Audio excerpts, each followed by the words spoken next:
Welcome to Drive Culture. I'm Jonathan Rivers, and today we have Suki's S2000.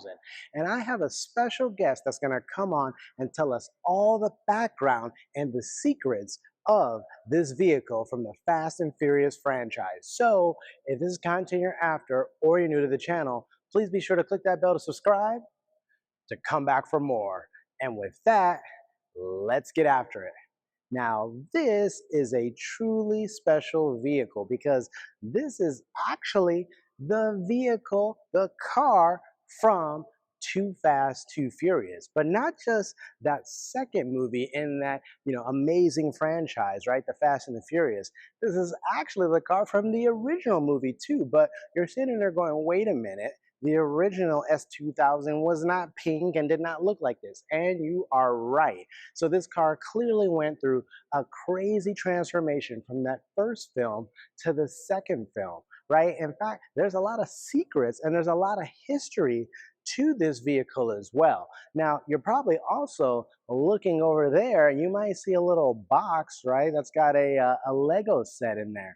That is pretty cool too because that's Honda's first officially licensed product, and it's Suki's S2000, and the detailing and all of the graphics that are on this real car made it to that Lego set as well, which is sold out right now. So it's a hot item, and it's actually here on display right next to the actual car. So what I'm going to do is have someone come on camera to give you all of the background and the secrets to Suki's S2000.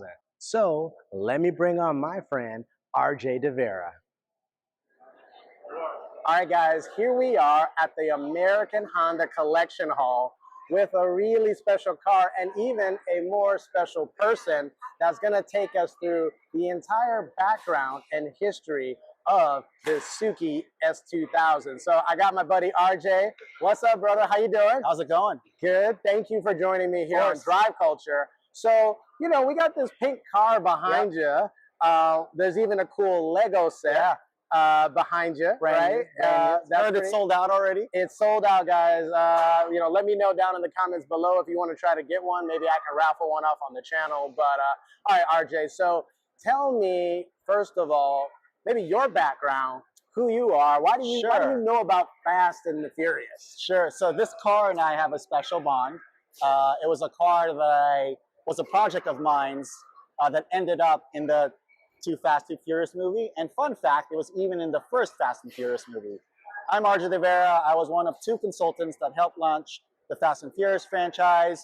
Together with my buddy Craig, we helped Universal Studios source all the cars for the different characters, call up a bunch of friends to donate some parts or sell us parts at a really low cost for the first movie. And so that's my involvement in the film. I was even in it. I have a little 2 seconds of fame in it in the beginning drag race. I'm one of the characters that plays the video game in the car, driving a white Civic. His name was Danny Amato. Super disappointed I didn't get to drive one of my real cars in the movie, but I still get residuals from it. I'm not complaining. So let's move on to the S2000, and let's start from its finish, because this car has had many, many lives. It's like a cat. But this is the version that everyone knows it for what it is, because it's the version that it sits in now.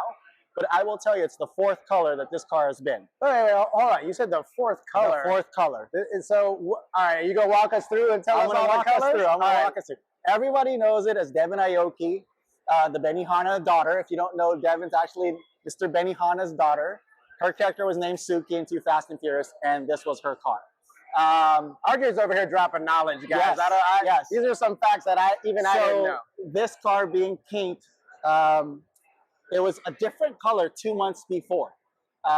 So what happened was, in the first Fast and Furious movie, they rented all the principal cars, all the main cars that the actors were in that they shot around, and then they bought extras for stunts.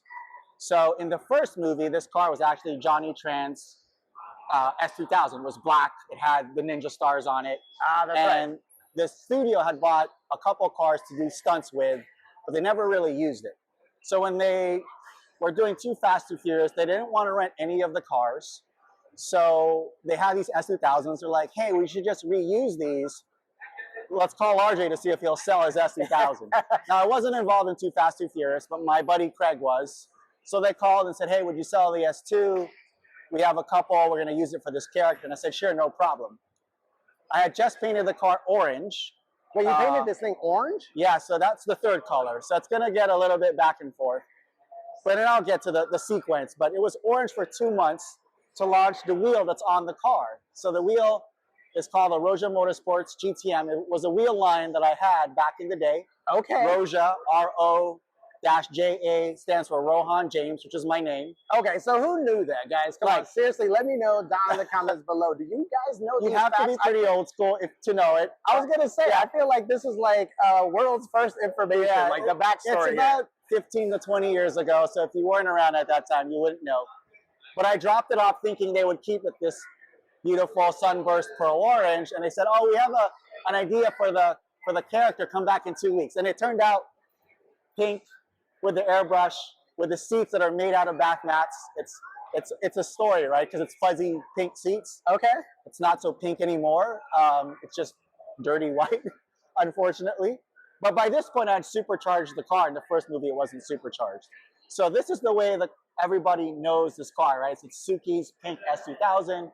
There's been many people that have recreated it. There's actually a few females that are, just recently recreated because it's something that they is meaningful for them and inspired them. So really cool to see that. But the story of this car really starts from a friend of mine here at Honda named Stoney Furutani. He worked at the optional equipment division, and when they announced the concept of the S2000, forget what the concept name was. Anyways, it was a concept vehicle that was a roadster, and then they talked about a production model. So I was kind of one of the first in line to raise my hand and say, I want one. I don't know if it was one of the first in the US because it's an AP1 year 2000 car. Definitely not the first, but one of the first that landed at a dealership. I quickly purchased it with my buddy who I owned the company with called Versus Motorsports. And then we put the optional equipment parts on it, an HKS exhaust and some Veilside wheels, some mesh wheels, and took it to an import show. Of course you did. Yes. Where else is this thing gonna go? And yes. like that, you got all those brands you just listed, by the way. I mean, that's like that was my era, Veilside, right? And again, that was like the whole Fast and Furious thing. So like, so it was before the kit actually, just wheels, just the mesh wheels. So from there, the movie happened. The Veilside guys had developed this kit called the Millennium Kit. So we put that kit on. It still had the Veilside Andrew Racing mesh wheels. And that's how it got rented to the first Fast and Furious movie as Johnny Tran's vehicle, right? The lead villain. They put graphics on it that the Super Chic guys called snowflakes, but basically they were ninja stars. Okay. So after filming ended, I decided to paint the car.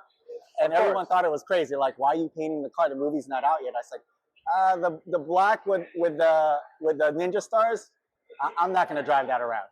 And I was launching the Roja wheel line, and I wanted to give the car a new personality. So I painted it a chroma flare blue that went to purple, put Roja Formula 5s on a different wheel from this, and then it ended up on the cover of Super Street magazine. That's crazy. I also supercharged it to give it more power. But this is before the movie. And then the movie came out and it blew up. Of course. And then we all know the movie. Yes.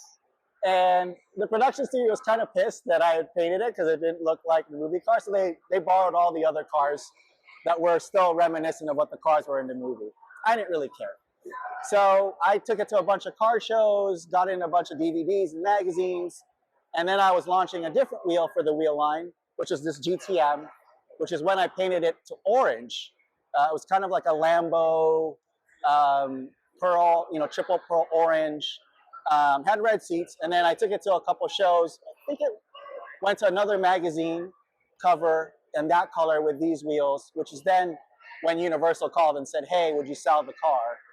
So I went to them, sold it, and it became pink. So that's the four colors. That's the four colors. I mean, that it's been. That is crazy, right? Because like, again, everybody just knows what they see in the movie. Sure. They know what they see here at the collection hall. So to get the background on like the transformation of all the colors, like the role it played in the movies, the role that you played in the movies, and I mean, that's just absolutely amazing, man. So, do you know, like, ultimately once the movie was done, like, kind of like what happened? I mean, to be fair, right now, this car is actually normally at the Peterson Museum here in LA. And in fact, Honda had to like borrow it from them to actually bring it here to this event. But like, what happened at the end of the film? Do you know? Unfortunately, I don't know what happened after the filming of Too Fast, Too Furious and how the cars got dispersed.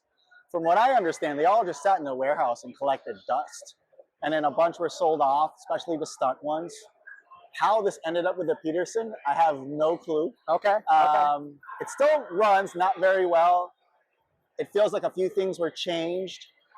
They put an aftercooler in the supercharger. Something must have happened. Even the Roja logo on the fender is actually the wrong logo.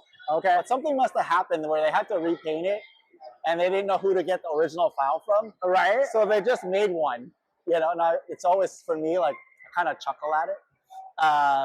So yeah, I don't know how it all came together and why it ended up at the Peterson, but it did. And then I remember reconnecting with it myself. I'm like, oh, and I had, and Jonathan's done this. I had to pop the trunk and see if it was the original car, because you could see all four colors when you pop the trunk and lift the carpet, which Jonathan did with this one, just to make. I'm like, I think it's the only principal one they ever made, but I wasn't sure. And that's kind of the proof of that it's the same car.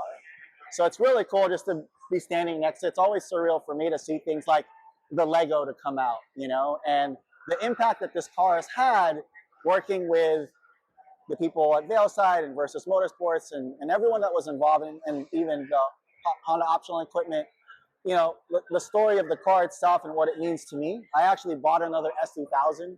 Yeah, of course you did, 3 years ago. Okay, so recently. Just recently, I wanted something Honda. I wanted something analog, and I thought about all the Hondas that I had kind of built and which one was one of my favorites, and it was this car, and I didn't have it for very long, so I was like, okay, I'm gonna do a new version of that original one that I had that was black with red interior. And so it just, for me, it's like comes around full circle, right? So it's really cool to stand here and tell the story. Well, thank you very much for telling that story. I don't know if it's ever been told like that, guys. So this is, like I said, this is like a world exclusive. World exclusive here on Drive Culture with my brother RJ. Thank you so much for coming and doing this. And hey, if you got a nice S2000, man, I mean, that just means I have to have it on Drive Culture now. We have to do a follow-up with you driving that. All right, I'm in it. Thank you very much, man.